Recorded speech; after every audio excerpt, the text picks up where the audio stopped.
My judo is a huge asset for me. An exclusive all-access pass. We're here for his bachelor party. With your favorite stars of the sport. I want to be known as one of the greatest. Watch MMA 30, only on Fight Sports. Come on, we got to shake and bake. I'm Buddy Velastro. I will not let you down. And now, he's more than just a boss. Let's go, we got a pack. He's building an empire. Thousands of cakes a day, 75 vending machines. And he's doing it by mixing business. It looks beautiful. With family. My sisters tend to bring a little chaos. They dropped the cake. You're in my world now, Junior. Buddy Velastro's Cake Dynasty.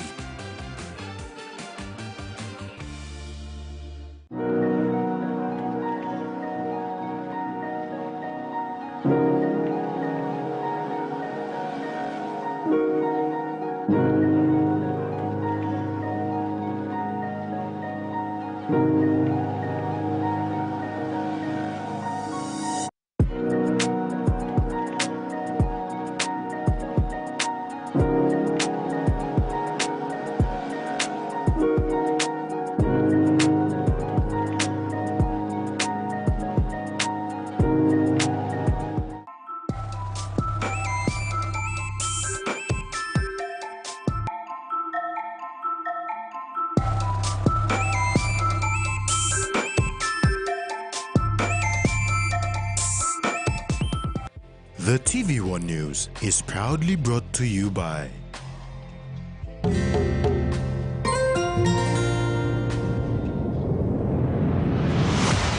BSP, our bank, our people.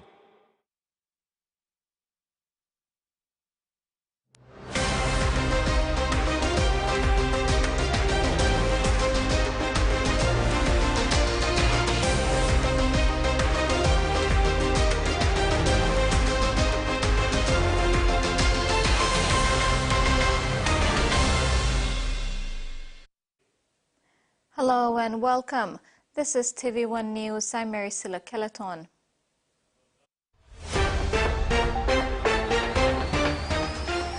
In this edition, Savings and Loan Society declares 2.8 million kina profit, Bright Coast Renewable Energy Project, and teachers called to participate in Census 2024. The number one Savings and Loan Society on Thursday announced its 2023 performance results, and NSLS CEO John Solok, in announcing these results, highlighted the society's 21% membership growth rate, highlighting that with this result, NSLS is currently the fastest growing savings and loan society in Papua New Guinea. Number one Savings and Loan Society have announced a net profit after tax of 2.8 million kina, loan growth of 23%, 59.7 million kina in loans paid to members, net assets worth 16.4 million kina, and a membership of 41,946 as of the close of their 2023 financial year. NSLS CEO John Solok says NSLS achieved a remarkable 22.7% increase, reflecting in their results of 59.7 million kina in loans paid to members. The market was driven by some competitive interest rates, but what has actually delivered the strong growth is that we remain steadfast to the principle of maintaining very competitive rate in the interest of our members. Furthermore, with NSLS membership growth of 21%, Solok emphasized that at this rate, NSLS is currently the fastest growing savings and loan society in Papua New Guinea. I'd like to probably highlight that in one of our significant achievements, and that has been something that we've focused on in the last 3 years. And we've been delivered at that high 20% plus, which is basically on strategy. And when you look in respect to our competitors, there's a huge differential or upside on our growth rate compared to our competitors. Not to mention any, but we are very comfortable. In fact, with the 21% growth rate, we could easily consider ourselves as the fastest growing savings and loan society in PNG right now. In other highlights, CEO Solok says they achieved high customer satisfaction of over 85% and female membership of 43%.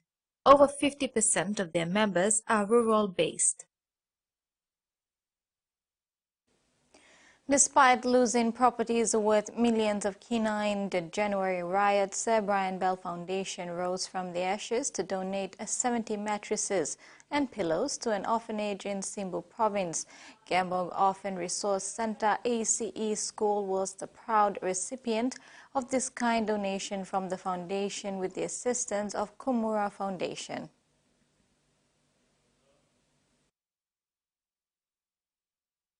Gambog Orphan Resource Center ACE School in Simbu Province houses 66 boarding children, ages ranging from 5 to 14 years old. Majority are from the 10 major tribes of Bundi, including few from the Gambog region. Upon seeing the needs of this boarding facility, Director of Kumura Foundation, Vincent Kumura, swiftly reached out to Brian Bell Foundation, seeking help on behalf of the orphanage, and received a positive response immediately. Vincent could not thank them enough.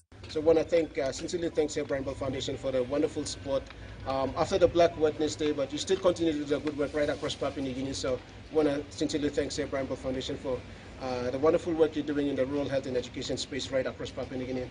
We are one of the recipients of or beneficiaries of the work that you do. So I want to sincerely thank you from the bottom of our hearts.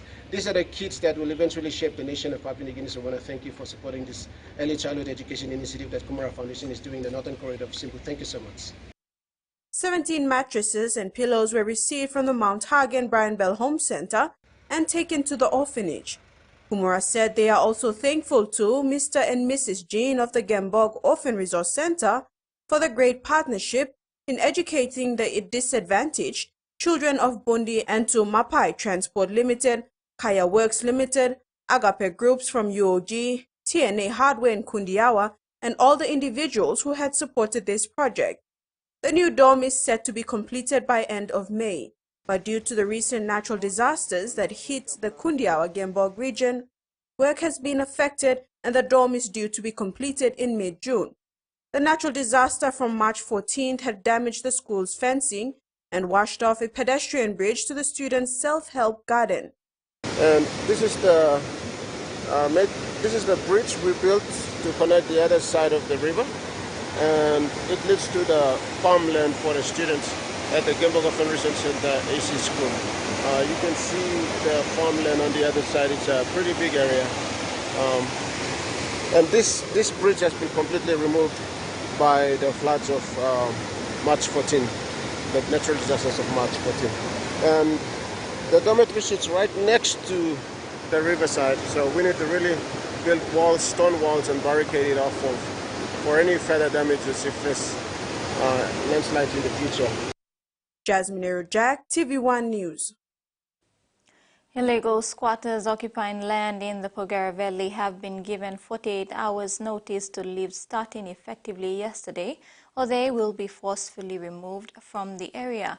Police Commissioner David Manning said the illegal squatters have no connection with the land they have been occupying and has exploited the previous closure of the mine to illegally damaging property, committing criminal offences and threatening peace and good order across the Pogera Valley. He said following consultation with stakeholders including the Pogera Valley community, provincial and district administration, private business and the national government agencies, police have no other option but to remove the illegal squatters who are threatening peace and good order. Menin said his message is clear: if people living at the Pogera Valley do not have lawful employment or residency, should not be there. The commissioner warned that if any persons seek to harbor, hide, aid or abet those who are to be removed or operating illegal enterprises, they also will face charges. The people of Rai Coast in Medan province can now enjoy uninterrupted lighting following the installation of a solar power system through the Renewable Energy Project. The project is a collaboration between the Australian government and the Rai Coast District Development Authority. Member for Rikos and Minister for Labor and Employment, Kesi Sawang, considers this energy project to be a game changer, expecting improvements in the academic results of kids and mothers to sow in the night, among others. In Madang province, Rikos is said to be the most remote, least developed, disadvantaged and challenging district due to its challenging geographical setting and sparsely located islands and communities. However, Rikos district is one of the most beautiful and resourceful districts with a rich history of culture, flora and fauna, and home to World War II relics. Member for Rikos and Minister for Labor and Employment, Kesi Sawang, was delighted to officially launch the Rikos Renewable Energy Project, dubbed Power Blongkirapim Rikos, in the presence of Australian High Commissioner. The 10 million kina project is a partnership between the Australian government through the PNG OZ partnership and the Rikos District Development Authority. The project will see up to 12,000 solar homes, 22 solar systems for community buildings such as churches, schools, 8 posts, and 750 street lights for the 27 wards in Sidor. Member Sawang stated that they will roll out Phase 1 in Sidor, as it is the biggest LLG in the district, before rolling it out to other 3 LLGs of Naorawa, Nayudo, and Australo Bay. Australian High Commissioner John Fix was pleased to witness the event and highlighted the economic and social benefits of this project. These include increasing opportunities for children to study at night, providing safer spaces for women and girls, enabling community gatherings after dark, and improving health facilities' capacity to respond to medical emergencies at night. Fakes thanked Minister Sawang and ADDA for partnering with Australia and pledged to ensure the project is delivered. Madang Governor Ramsey Pariwa was also appreciative of the partnership, and he welcomed this service to the Rikos district. Pariwa frankly declared the existing relationship Madang has with the Chinese government as development partners and invited the Australian government to also be a major partner in the development of Madang province. Minister Sawang said this project will now be the foundation to start the journey of changing the name tag Goodnight Rikos to Good Morning Rikos. The government of Papua New Guinea in its Vision 2050 and PNG Development Strategic Plan as a target to have 70% of PNG have access to clean energy by 2030, and Sawang believes that off-grid household solar systems are less costly than big-grid energy systems and can potentially reach 80% of the country's population who dwell in remote scattered rural villages just like Rikos. Ruth Rungola, TV1 News. The redevelopment of Lombrum Naval Base on Manus Island is a joint initiative of the Australian and Papua New Guinean governments and delivered by the Australian Department of Defence. PNG Defence Minister Dr. Billy Joseph visited the site during the week and thanked the Australian government for the redevelopment work.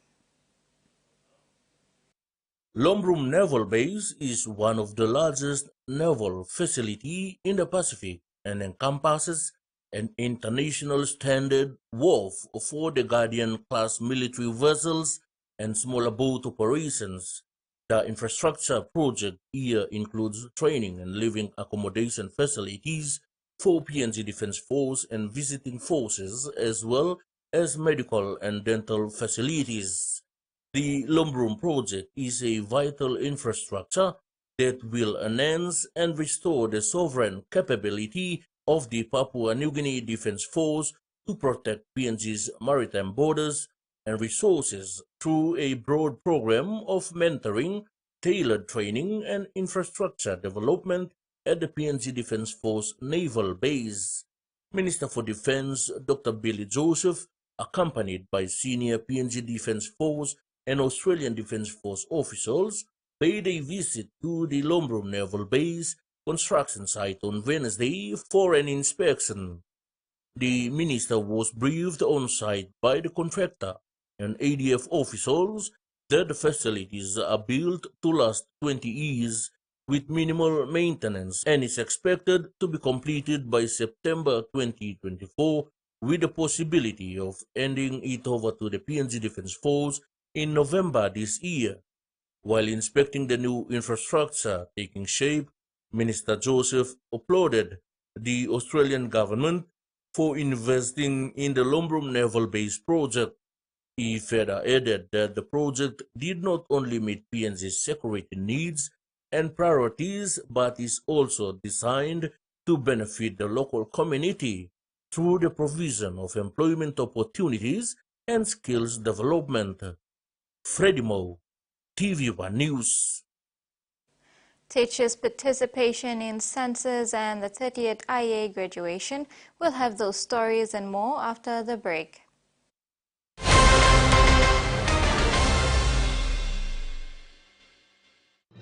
Experience a convenient and smarter way to do your banking with BSB Mobile Banking. You don't have to leave the office or your home to pay for bills. You can view your account balance, transfer funds, top up phone credits, or purchase easy paid units wherever you are. Visit your BSB branch today to register now for BSB Mobile Banking. BSB Mobile Banking, the smarter way to bank. BSB, our bank, our people. He says the best Hunters players come from his region. So does she. But there's one thing that brings everyone together. SB Lager, Bunyamyumi. The Toyota JD Hiace bus comes in 14 and 15-seater high-roof luxury model powered by 2.8 liters JD engine for optimal performance output, fuel efficiency and quietness, designed with improved safety features and easy maneuverability for tire steering angle. The Hiace lift suspension and annular frame structure is opted for smooth ride, comfort and safety. Experience the ride on the Hiace bus and experience the Hiace pride, the bus that exceeds all expectations. Hiya, Mama. You wait then, but me add him special flavor. Put in more flavor, put in more taste. Magic kakaro, get up and big smile on face. Time for kim chicken, a great kumutu.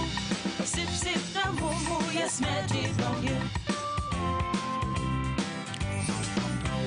Maggi, the taste PNG loves.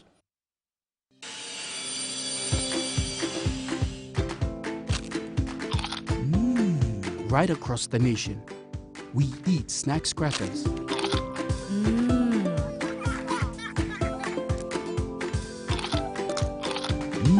Emi Trubla. All get a young planalapun, only like him snacks crackers.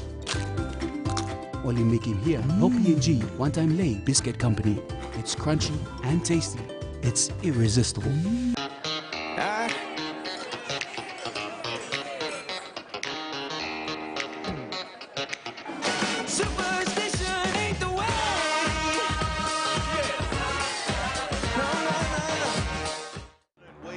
They pass it on, they got the numbers here, Turner. Jacobs on the outside, he steps inside Trey Fuller. And Ryland Jacobs improves the position, and the Tweed Seagulls, they got the first this afternoon.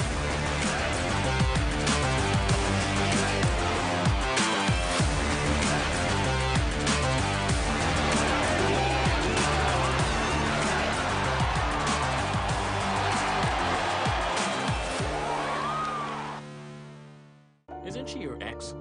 Madam, you have a visitor. We're not visitors. We're family. Hey, Gideon! Family? Since when? Since now. And who is this kid? This is Gideon, my son with Stefano. You should know your place and learn how to get along. Stefano has a child with me, and that gives me the right to be in this house. How dare you!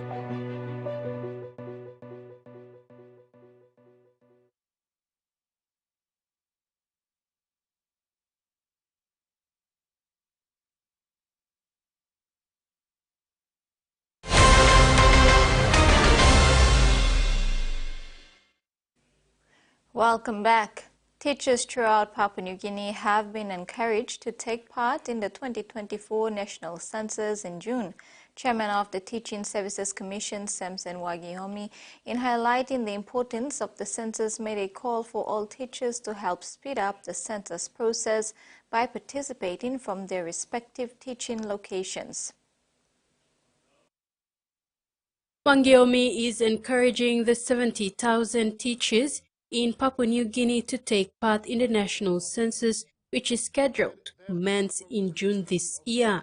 As employer of the teachers, the Teaching Service Commission says the participation of teachers in this important national exercise is stimulated in Section 105 of the Teaching Act. One very important activity that is now happening is going to take place in June is the national census.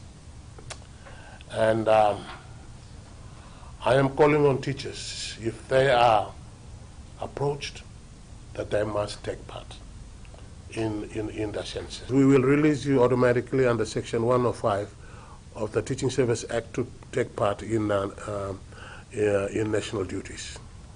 Wangiomi said the idea of involving teachers in this exercise is because teachers are closer to the community. So teachers, you are the closest to your communities, and so if you are approached to help, if you are asked to help, we encourage you to take part. He said no penalties will be imposed to teachers who participate in the census, but warned teachers to follow the right process. Before they do, they must give their names to our TAC advisors in the provinces or the Provincial Education Division, or even the department's inspectors. I ask them to help in recruiting. Now they want trainers to train census officers or census people to collect data and all that.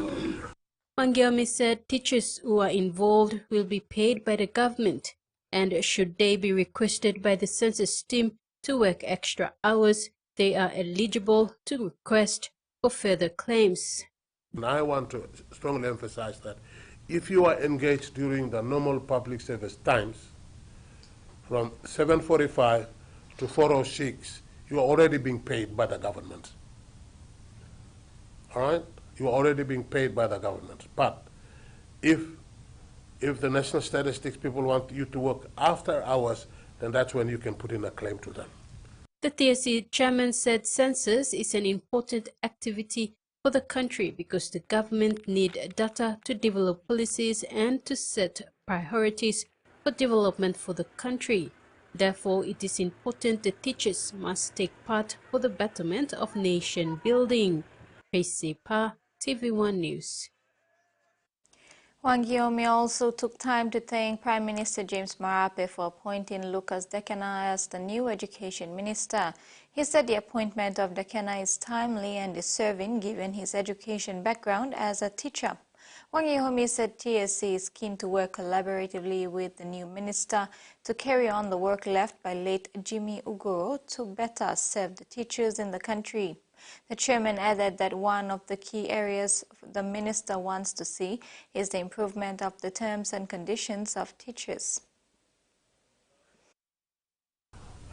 All our development partners, we welcome our new minister, Honorable Lucas Dekena for into the ministry, and we look forward to working with him. But at the same time, we want to express our gratitude to Honorable Prime Minister, Honorable James Marape for giving us another minister who knows what education is.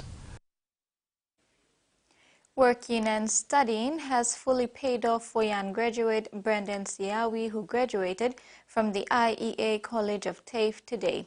Siawi is also the outgoing SRC president for the college and is one of 1,400 students who graduated today. Themed inclusivity and empowerment, today's graduation marked the college's 30th graduation. Outgoing SRC President Brendan Siawi graduated today with Certificate 4 in Accounting and Bookkeeping and Diploma in Accounting. He was emotional as he shared his experience working, studying, and taking up the leadership role. Like I've said, my journey with IEA College of TAFE was not smooth. It's been really rough. Working, studying, it's really challenging. taking that responsibility as a student leader, SRC, president. You know, it's another load on my shoulder. I'm also working night, but I don't tell my colleagues, I don't tell my friends that I'm studying. I have my goals, I have my dreams to achieve. It doesn't require anyone to achieve it, it requires me to achieve it. It requires my hard work, it requires my commitment, determination, and persistence to achieve my goal and my dreams. So, yeah. My next chapter, I'm currently doing my advanced diploma faculty while working as a finance officer at head office IE. Maybe next year I'll be graduating from my advanced diploma, and my next step is to continue with my CAT. I'll get registered in the CPA PNG. IEA College of TAFE manager Dr. William Pedley excitedly shared that 5 graduates from TAFE have been selected to work with Steamships Trading Limited. The school is now working towards getting more sponsorships from other business houses in PNG. It's really a celebration of the achievements of all those students, but we like to highlight the close links that TAFE has with businesses. So we are the only vocational college in PNG where we are being sponsored by Steamships. We are very grateful for that. We want to expand that to other companies. We work with many other companies too, all the banks, leading companies like Brian Bell, Hastings Dairy, it's difficult to think of them all at the top of my head, but that close link that we have with business in PNG means that our students progress often directly into those companies, and it also informs the content and relevance of our courses. Keynote speaker for the morning session was CEO for Institute of Banking and Business Management, Susil Nelson Kongoi. The 2024 cohort will be graduating in December this year. Jasmine Nero-Jack, TVWAN News. The people of Militina in the central Nakanai LLG in the new Nakanai district received much-needed assistance to help them build a classroom for their early childhood learning center. Member for Nakanai and Minister for Oil Palm Francis Maneke presented a sawmill to them over the Easter weekend. The Lucas sawmill comes with sheets of roofing iron and walling to build the classroom. Located in a very remote area of the central Nakanai LLG, the people of Militina village have been deprived of basic government services for years. Member for Nakanai and Minister for Oil Palm Francis Maneke visited the people over the Easter weekend and gifted them with a Lucas sawmill, roofing irons and panel ribs to build a new classroom for the Militina Elementary School. Maneke, when presenting the items, urged the people to make use of the items and build proper houses as well as classrooms and church buildings. Suppose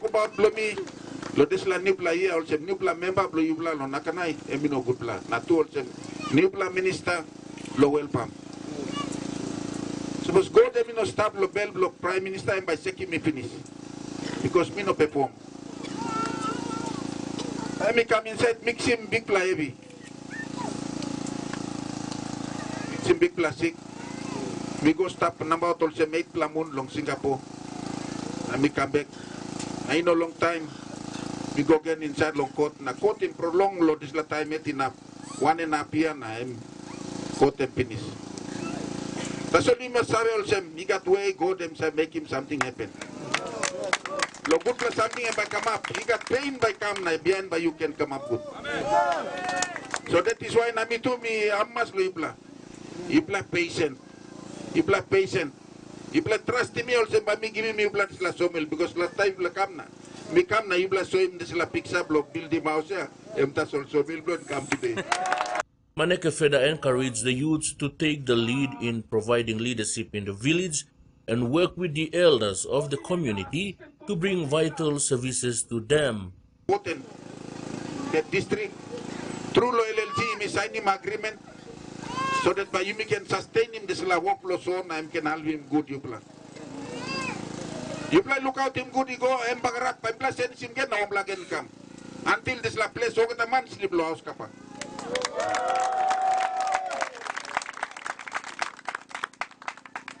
We talk, we plan no can clap nothing.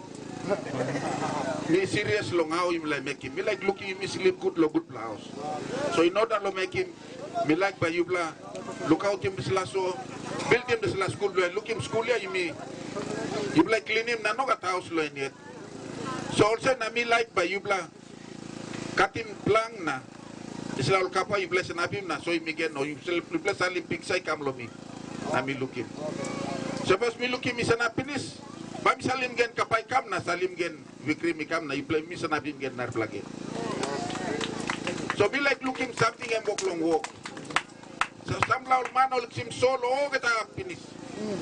Ta solo ligo na all sa item na walk business learn. So time you walk business learn ember na palvi mu ember bagrap. Also na me like him also by you must attend all people. So that by all people all benefit lo them something gaman give it. He says Nakanai district is a new electorate and they were privileged to receive these items. Freddie Mo, TVWAN News. And now the finance news. The kina closed lower at $0.2647 in the interbank market. At Bank South Pacific, Okina was buying $0.2572, $0.3877 Australian dollars, $0.2297 euro, and 38.60 Japanese yen. Looking at commodity prices, at New York close, palm oil and copper closed higher. Gold, coffee, cocoa, and crude oil closed lower, and copper closed the day unchanged. And on the stock market, the Dow Jones closed lower, ASX closed lower, and all ordinaries closed lower as well. You're watching TV1 News. We'll have news making headlines overseas when we come back. Stay with us.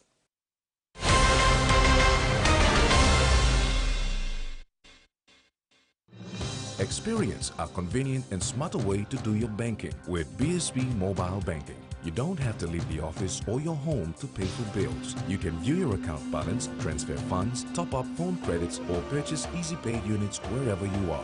Visit your BSB branch today to register now for BSB Mobile Banking. BSB Mobile Banking, the smarter way to bank. BSB, our bank, our people. A true champion is measured by their courage, their determination, and their passion to never give up and to always keep trying. With a delicious Milo and milk taste and added nutrients, Milo and milk is a great way to fuel our little champions with nourishing energy every day. Because true champions give it their all. Milo, PNG and Mia. Fine PNG made. Papua New Guinea. We love a reason for a family gathering. A reason to play. A reason to ignite the flame. A reason to cook the best with the best. Flame oil, now PNG made for PNG cooking. Flame oil, winning taste. Attention rice lovers! We are giving away 300,000 kina worth of scaled school money. 1,000 kina could be yours. With 300 winners and 4 fortnightly draws, your chances are higher than ever. Buy any 1 kg to 20 kg scale or ori rice, cut out the grown for PNG stamp, put it in an envelope with your name, contact details, and drop it in an entry box at selected outlets. Promotion ends March 29, 2024. Hurry and win big with scale and ori rice. Follow us on social media for more details. Terms and conditions apply. Hardware House is more than just a store. It is where quality meets affordability, where culture is proudly celebrated. Spanning 9 provinces, we pride ourselves in offering top-notch customer support and services. We're more than just a store. We're more than a brand. We are Hardware House.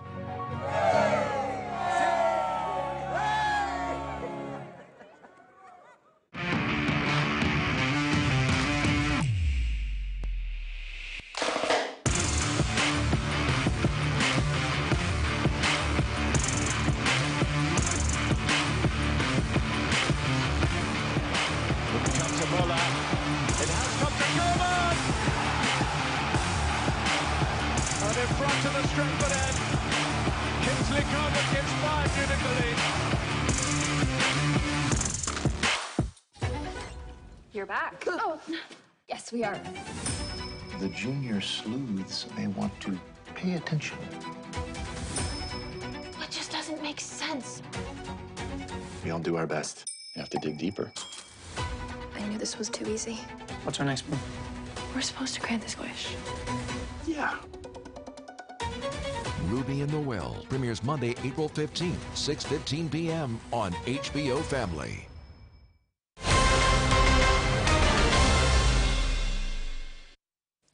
Welcome back. Just 57 companies are responsible for 80% of the world's greenhouse gas emissions, according to a new report released by UK-based think tank Influence Map. And Santos is one of the 4 Australian companies included in the database. Others are BHP, Woodside and Whitehaven Coal. Santos, Woodside and Whitehaven Coal increased emissions since 2016. However, the report noted that BHP had a significant decrease in emissions.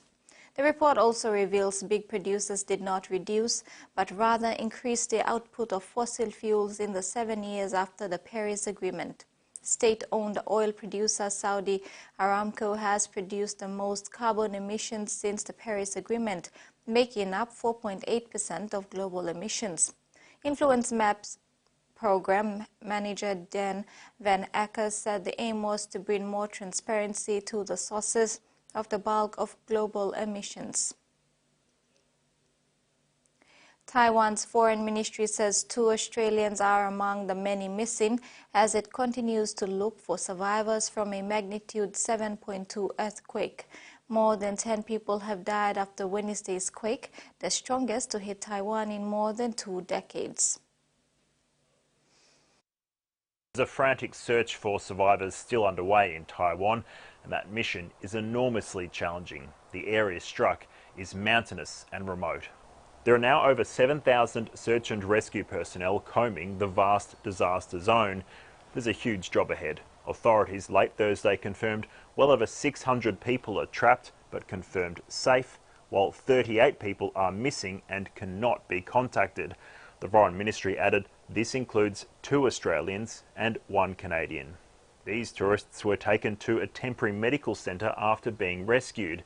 Their family members relieved after great worry. The night was a terrible ordeal with aftershocks and tremors and rocks falling every few minutes. Of course the rescue work is difficult because earthquakes keep happening. Many of those freed have been in road tunnels as well as a mountainous area of a national park. While time is always precious during search and rescue operations, adding to concern is the number of aftershocks. There have already been more than 400 registered, and authorities are warning residents more are expected. A warning that this story contains distressing images. The bodies of the 6 foreign workers, including Australian Zomi Francom, are being returned to their respective homelands from Gaza. International condemnation is growing over Israel's attack on their aid convoy. Governments and the aid organization are demanding transparency and accountability from Israel. The country says it's launched an independent investigation.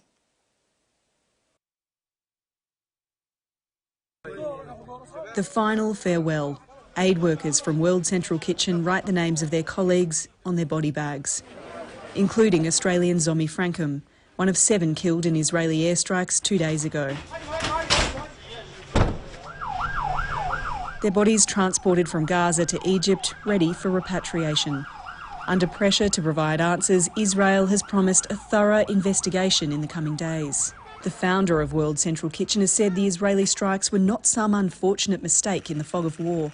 He accused the military of a direct attack on clearly marked vehicles. They were targeted systematically, car by car. They were targeting us in an area controlled by IDF, them knowing that was our teams moving on that route. The circumstances surrounding the strikes have renewed scrutiny on Israel's methods and coordination. The United States President Joe Biden says he's outraged and heartbroken and will speak with Israeli Prime Minister Benjamin Netanyahu by phone. The Australian government has already openly expressed its anger, while the opposition has stopped short of criticising Israel. And what isn't good enough is the statements that have been made, including that this is just a product of war. This is against humanitarian law. This is a war situation. Tragedies are occurring all the time.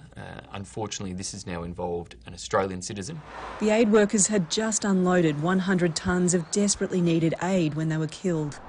The remaining 2/3 of the food has now been returned to Cyprus at a time when Gazans need it most. We were waiting for aid from them. Now it's stopped because of this crime. Everything's stopped. Where do we get aid from now? A question becoming increasingly difficult to answer. Israel has announced it will open 3 temporary routes to allow more aid deliveries into Gaza. It comes after President Joe Biden warned Prime Minister Benjamin Netanyahu that U.S. support depends on Israel doing more to protect civilians and aid workers. Their conversation followed the deaths of 7 aid workers in an Israeli airstrike that the country has labeled a tragic mistake. A once firm friendship, now on shakier ground. The deaths of 7 aid workers, including Australian Zomi Frankham, outraged President Biden. In a phone call, he told Israel's Prime Minister the strikes on the World Central Kitchen staff were unacceptable, and he demanded Israel implement concrete steps to protect aid workers and reduce civilian harm and suffering. If not, the President said, there would be consequences. He made clear that U.S. policy with respect to Gaza will be determined by our assessment of Israel's immediate action on these steps. The White House refused to be drawn on what policy changes it would make, stressing only it wants to see action from Israel soon. What we want to see are some real changes on the Israeli side. You know, if we don't see changes from their side, there'll have to be changes from our side. This looks a lot like an ultimatum, even if the administration is not calling it one. It's the strongest signal yet from the US that it's not happy with its allies' actions in Gaza. And it comes amid what the White House is describing as a growing frustration that its message is not being heard. But following the call, Israel said it would temporarily allow aid to flow into Gaza via the Erez crossing and port of Ashdod. The US administration said those measures must be fully and rapidly implemented. Stop arming Israel! Israeli relations with the UK are also being tested. Calls for an end to arms exports have escalated since the deaths of the aid workers. 3 of them were British. All of the British public can see the scenes coming out of Gaza, children lying in rubble. Israel says an independent investigation into the attack on the charity workers has been completed. Australian officials say they've been briefed and are waiting for the full and transparent report they called for. In Poland, a vigil today for 35-year-old Damian Sobel, one of the 7 World Central Kitchen workers, now numbered among the 33,000 people reported killed in Gaza, a toll increasingly testing US limits. It's been promoted as a circuit breaker for a town plagued by unrelenting crime. But with less than a week to go until the youth curfew ends in Alice Springs, many residents are asking what happens next amid fears of a return to the violence of the past. The curfew begins in Alice Springs. Down on the streets, police soon encounter 3 young children in the no-go zone. A 4th child is hiding nearby. Amid fears the kids have been sniffing volatile substances, an ambulance is called for an urgent medical assessment. It's one of dozens of interactions police will have over the next 12 hours as they patrol the streets to keep young people out of town. If they are out and about at night time, identify who they are, engage with them and then get them back to a place of safety, back to their parents and their homes. The curfew was enacted after a large and violent disturbance outside the Todd Tavern last week. Many locals say the temporary measure has transformed Alice Springs after months of crime and antisocial behaviour. Look at it, it's quiet. Where about 3 to 4 weeks ago, you had masses of kids throwing rocks, walking past the pub, If they couldn't get a cigarette, they'd spit at you or throw rocks at you. We experienced a lot of troubles in the past, like people come in, steal the drinks and broke the windows, break the glasses and fight in this shop. Police have been working side by side with a team of youth engagement officers, and so far there have been no arrests. For the most part, all the young people seem to be complying with the curfew conditions. The CBD is much quieter. We've definitely noticed a significant reduction in the number of young people in the CBD high-risk area. And the curfew has brought a relative calm to the streets of Alice Springs. Many locals are concerned about what happens once young people are allowed back into the centre of town. And there's only a 2-week curfew. Once the 2 weeks are up, then what? Kids are just going to be back out on the streets running amok. They should extend it because it's keeping... Now tourists can feel safe walking around our central district. The government is yet to announce whether it'll extend the curfew beyond next Wednesday. And that ends the news segment. Sports is next. Stay with us.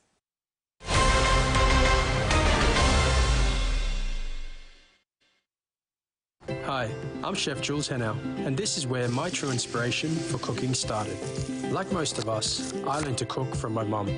Nothing beats simple recipes where fresh local produce is at the heart, especially when it's a home-cooked meal, prepared and shared with the ones you love. And in PNG, no meal is complete without rice. And my choice is always True Guy. True Guy, true inspiration through generations. The National Statistical Office is conducting a nationwide search to recruit data collectors to take part in the 2024 National Population Census in June. Applicants must have the following: be between 18 and 45 years old, a minimum of grade 10, be physically fit and healthy, must not have a speech disorder, be good at public speaking and interacting with people, confident to use an Android phone or tablet, and have previous experience in data collection. If you want to be a data collector in the 2024 National Population Census, pick up an application form at the provincial headquarters or download it at www.nso.gov.pg. Fill the application form and submit with your updated CV to the Provincial Census Coordinator or the Provincial Recruitment Coordinator at your provincial headquarters. Applications close 19th April 2024. This message is endorsed by the Office of the National Statistician. Want more data for less? Get it now with Digicel's revamped Red Club. Enjoy data bundles from as low as 1 kilo per gigabyte. Plus rollover data, the widest coverage, fastest speeds, and best reliability. Only with Red Club. Join Digicel's exclusive Red Club today and get loads more data for less. Yes! Data bundles from as low as 1 kilo per gigabyte. Whoa! Join today for as low as 10 kilo weekly to access discounted data bundles and get more data for less. Dial *675# or visit the My Digicel app today. The Red Club. Only with Digicel.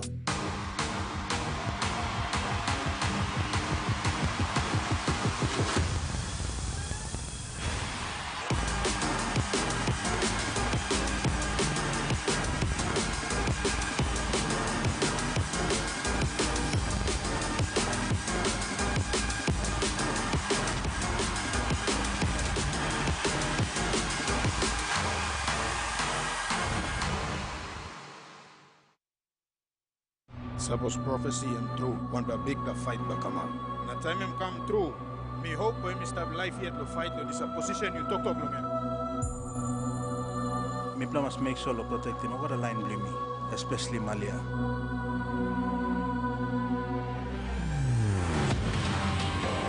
Me ready. The chosen one Benita.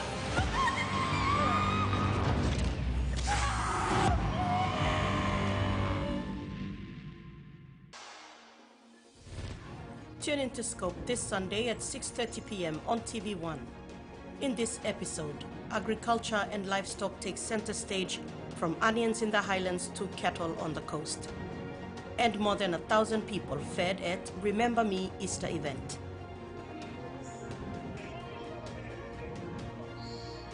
Watch these stories on Scope this Sunday at 6:30 p.m. on TVWAN.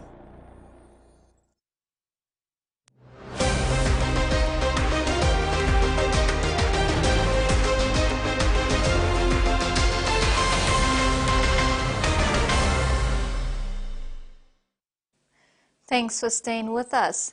A fabulous Saturday of rugby league is expected to kick off the 2024 Digicel ExxonMobil Cup competition on April 13 with 5 matches across the country.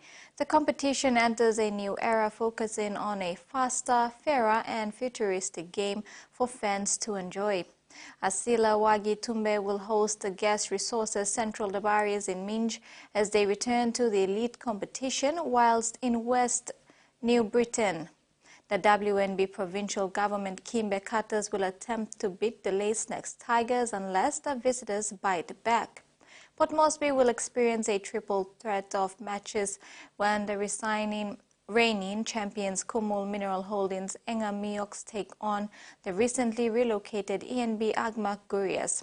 PRK Gulf ISO will lead the competition against the Wampna Mount Hagen Eagles, last year's runner-ups. The Bintango Gorka Lahanis will face off against the Moni Plus NCDC Port Moresby Vipers. Lay will be the center of attention come Sunday 14 April with PRK Mendy Muruks and Croton Hella Wigmen battling it out in front of an expected bumper crowd to complete the first round. The PNG Hunters are back on the road following the Easter break, travelling to Pigabin Sports Complex to take on the Tweed Heads Seagulls in round 4 of the QRL Host Plus Cup. Kickoff is at 5 p.m. this Saturday, 6th of April. The Hunters have made a positive start to their 2024 campaign to register 2 wins from their first 3 games. After enjoying some success at home against winner Manly Seagulls in round 1 and Sunshine Coast Falcons in round 3, the Hunters will take another challenging trip to Brisbane this weekend for their round 4 clash against winless Tweedhead Seagulls. Building confidence and some consistency in the early rounds of the new season is key to overcoming the challenges of playing away. After their disappointing trip to Rockhampton in round 2, Hunters head coach Paul Ayton is looking forward to applying some of the lessons learned from that loss against Tweedhead Seagulls this weekend. Playing with more direction around the ruck and more confidence on the edges, the Hunters' attack has racked up 76 points in 3 games to rank 4th in the QRL going into round 4. The benefit of having experience in key playing positions, namely in the spine, is another reason for the Hunters' positive start to the year. The likes of Ila Alu, Judah Rimbu and Sakyas Komati know what is required at Host Plus Cup level and are helping guide the next generation of Hunters. It's in defense though where Ayton and his coaching staff have clearly invested most of their time over the off-season, and those efforts are already paying dividends to begin the year.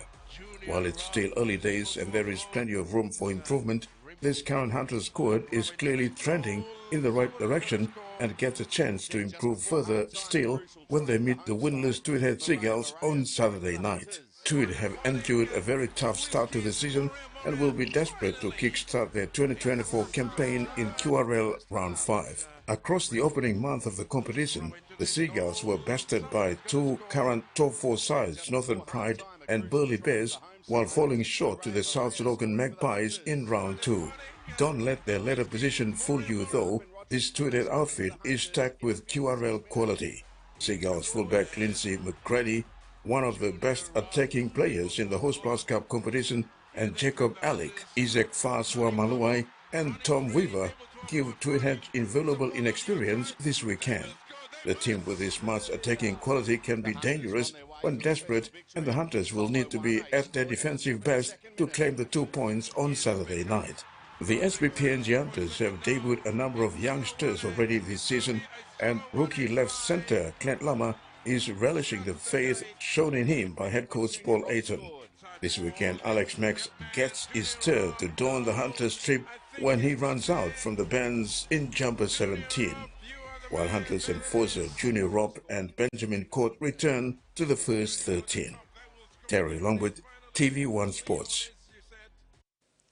The much-delayed 2024 Moni Plus Port Moresby Australian Rules competition finally returns this weekend, Saturday, kicking off with a one-day Lightning 12A side challenge at the Colts Oval. The season was initially scheduled to start in March. However, continuous unfavorable weather situation in the National Capital District had further delayed the start by 3 weeks. This also affected the proposed Regional Easter Cup Challenge. POM AFL President Douglas Lai, when giving an update on the upcoming season, said they have decided to use the Lightning 12 one-dayer as pre-season just to get everybody back on deck before normal season begins the following week. As the name suggests, the Lightning 12 a-side concept features 12 players per team playing against each other in 2 quarters with 10 minutes each way. Games will be played in round-robin format. The president also confirmed 8 teams will be competing for the top 3 cash incentives, including Eagles, Dockers, Koboni, Magpies, Bombers, Tigers, Swans and Cats, and 5 women's clubs competing in their own division. President Lai was also delighted to announce the renewal of sponsorship by naming rights sponsor Moniplus this week. Lai said this further strengthens the long-time partnership between POM AFL and Moniplus for another year since 2020 and a big boost for the competition moving forward. Meanwhile, Gordon's Cocoa Fast remains suspended after last year's grand final incident and won't be taking part this season. Newcomers PNG Power, after finishing the season at the bottom of the ladder in 2023, have been excluded from this year's competition. Terry Longwood, TVWAN Sports. Former PNG women's national cricket team captain and current member of PNG Lewis Kaya Arua passed on yesterday at the Port Moresby General Hospital at just 33. Chief Executive Officer of Cricket PNG Richard Dunn confirmed this tragic news. A starring all-rounder for the PNG Lewis, Kaya Arua, had been a great servant for the team, representing the country with pride. As he passes his condolences to the immediate families of Kaya, CEO of Cricket PNG, Richard Dunn said, Arua had a remarkable career with the Lewis. Since making her debut for the national side in 2010 in the East Asia Pacific Trophy in Japan, she had been a regular member of the Lewis team until her untimely passing. In 2017, after 7 years in the team, she was recognized with a captaincy role for the first time, where she led the PNG women's cricket team into the 2017 Women's World Cup qualifier. Being handed the honor to captain the PNG national women's cricket team, she had enjoyed so much success alongside her teammates.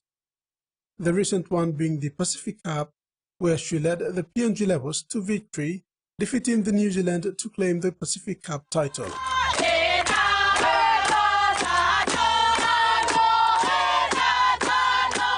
Unfortunately, that was the last time she would captain the team with her much-admired Shane Warne number 23 jumper on her back. The PNG Lewis, currently in Zimbabwe, were devastated upon receiving this tragic news. They gathered in a small ceremony outside their hotel rooms yesterday and paid tribute to their fellow teammate.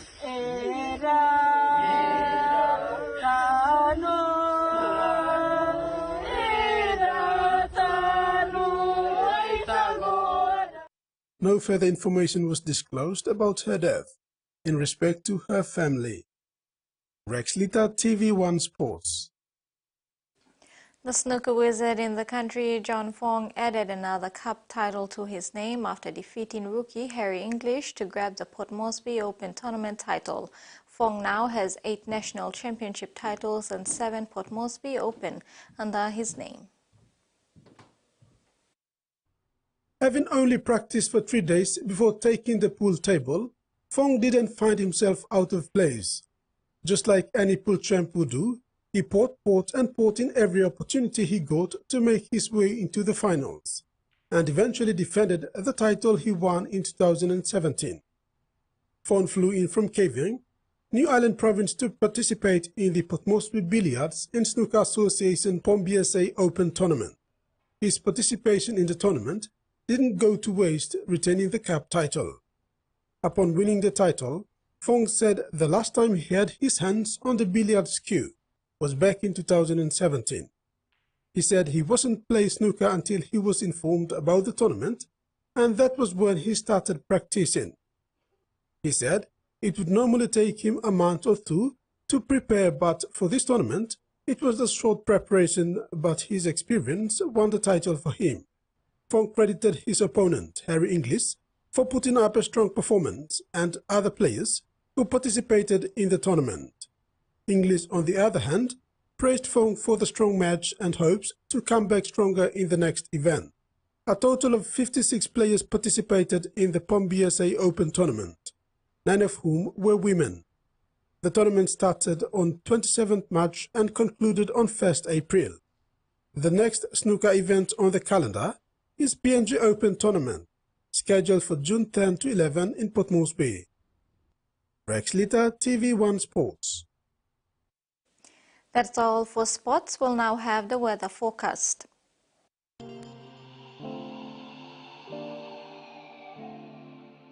Port Moresby, Daru and Popondetta, some showers and possible thunderstorm. Alotau, partly cloudy with possible brief showers. Medan, Wewak and Vanimo, few showers and possible thunderstorms. All centers in the New Guinea Islands, few showers and possible thunderstorms. In the highlands, Mount Hagen, cloudy periods with some rain showers and possible thunderstorm. Solomon Sea, seas slight with southeast winds of 10 to 15 knots. Waters of southern PNG Indonesian border through Daru to Kiwai Islands, Kerama to Yule Island, Hood Point to Samarai Islands, and waters of Cape Bogle to Huon Gulf to Finchafen through Vitia Strait to CSC Long Islands. Seas are all 0.5 to 1.3 meters. And that ends the news tonight. Have a safe weekend. Bye for now.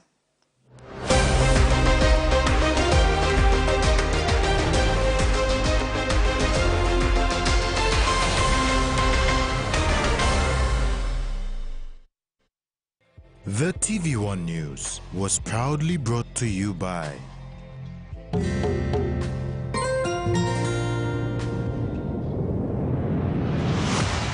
BSP, our bank, our people.